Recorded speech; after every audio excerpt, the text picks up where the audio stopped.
Okay, so number 2, the second example says, let's write an equation now. They give us some information, let's write an equation. So if I'm writing this equation, what I know is I need to have a parentheses. Oh, goodness, sorry.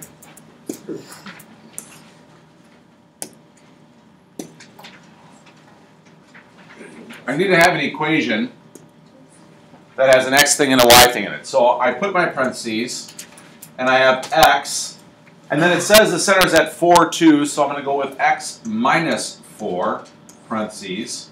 It's going to be over something. It tells me there's a horizontal stretch of 5, so I go 5, and then I do a square, plus, this time I have y, and then it's a negative 2 for where the center is, so that means I'm going to do the opposite, so I'm going to have a plus 2 in the parentheses. And then it's stretched vertically 2, so I put a 2 underneath the y. That's a square, and it's always equal to 1. So as we look at these pieces, let me show you where they went. First of all, the 4 from the center is right here. Second of all, the 2 is the opposite of that negative 2. The horizontal stretch that they talk about of 5 is the 5 under the x. And the vertical stretch of 2 is the 2 on the bottom.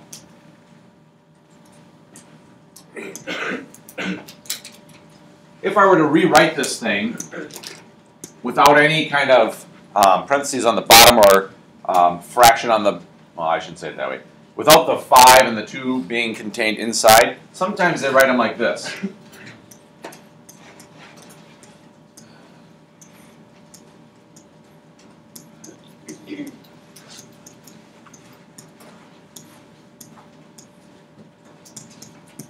And what you'll notice is the 5 that was highlighted in the green on the bottom of the x thing, when you pull it out of the parentheses, was squared, but since we didn't mess with the top part, we left it inside being squared. And the same is true for the y. When the 2 comes out, it's being squared, so it's 4, but we didn't want to mess with the top stuff, so we left it inside, and we left it as a square. And it's always, always, always equal to positive 1. So when you get to pre-calculus, or intro to pre-calc, this bottom gray stuff is the way that they present it in that class. In our class, one of the things I really like is they talk about how it's stretched up and down, so they leave it inside the parentheses, so it's very easy to see. So I kind of like that. If I'm going to graph this thing, what I'm going to do first of all is put the center down somewhere. So if I put the center where it says at 4, negative 2, here's my center. Again, that's not part of the ellipse, but it's what you do so that you can draw it, because everything's based on the center. So as I look at that, I know that left and right from the center, I'm going to go 5 units, because the 5 is under the x thing inside the parentheses. So when I graph this, I go left and right 5 from the center. So 1, 2, 3, 4, 5. Here's 5 to the left. 1, 2, 3, 4, 5 to the right. So that was based off of the going 5 left and right. And then if I want to go up and down, it tells me that I was stretched 2 units from the center, because that's the number under the y thing, up and down. So I go 2 from the center up, 2 from the center down, and then I can graph this thing, and it looks like this. And that's my ellipse. Okay, number 4, going backwards. This time they draw the picture, and they want us to come up with the equation. So let's take a look at, I'm going to draw kind of what I would call the crosshairs of this ellipse to see where it intersects. So if I go across the middle of the ellipse horizontally, and then vertically across the middle, the reason I'm doing that is now I can see where the center is of this ellipse. So that tells me that my center is at 3, 1. Does that look right? Kind of the cool thing about that is if I'm writing the equation now, I know some things. For example, I know that I'm always going to have 2 parentheses being squared with a plus sign in between, and it's always going to be equal to 1. There's going to be a fraction inside. And then I look at how far did I stretch left and right. from the center? 4. 4 units I stretch. So that goes down here. I stretched left and right 4 units. And then I look at how far I stretched vertically, or in other words up and down, and that's 3. So that's the number that goes down here. And we know that there's always an x in the first parentheses, a y in the second parentheses, and then I just look at my center. Oh, wow, the first number was a 3, so I just go minus 3. And the second number was a 1, so I just go minus 1, and now I'm done. It looks like an animal. Jasmine!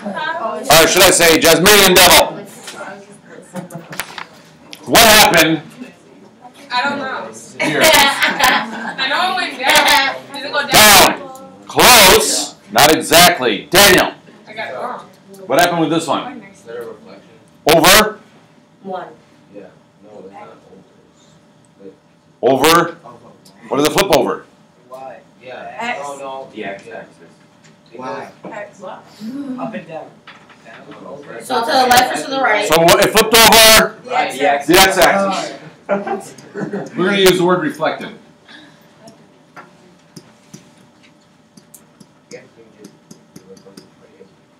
So reflected over the x-axis.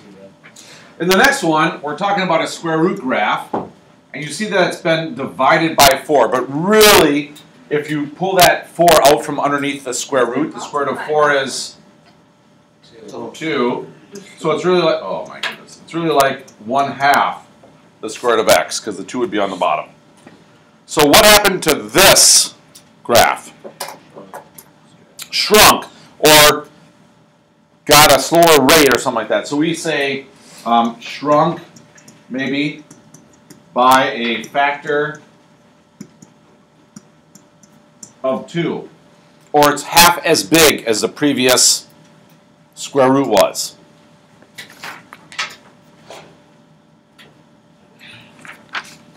If we look at the third one, this is kind of weird because they put the quarter, or the 0.4, excuse me, on the bottom of the y. We're not used to see it there, so if we get rid of it and multiply both sides by the 0.4, this particular equation looks like y equals 0.4x squared. What happened to the x squared graph? It shrunk as well, or widened out maybe would be another way to say it. So shrunk, or got wider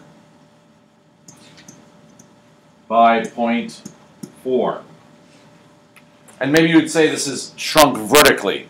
So like the normal parabola would look like this, and then the parabola that we're talking about looks more like this. Depends, that's why I don't like the word stretch and shrink. It's wider than the previous parabola, or it has a slower rate of growth, is what I would like to say. In the next one, absolute value. What happened to that absolute value graph? Bree? I translated right by 2. Right 2. We spent a lot of time with that. That was something that we did in our class, like the super secret notes. Okay, the last one is kind of tricky. In the past, we've had the negative sign on the outside. And so now if I want to look at the negative being on the inside of something, remember it's always the opposite of what you think would happen. So if we look back to when we were talking about the dark blue one, and the negative was on the outside, and we said it was reflected over the x-axis, that means this last one's going to be reflected over the y-axis.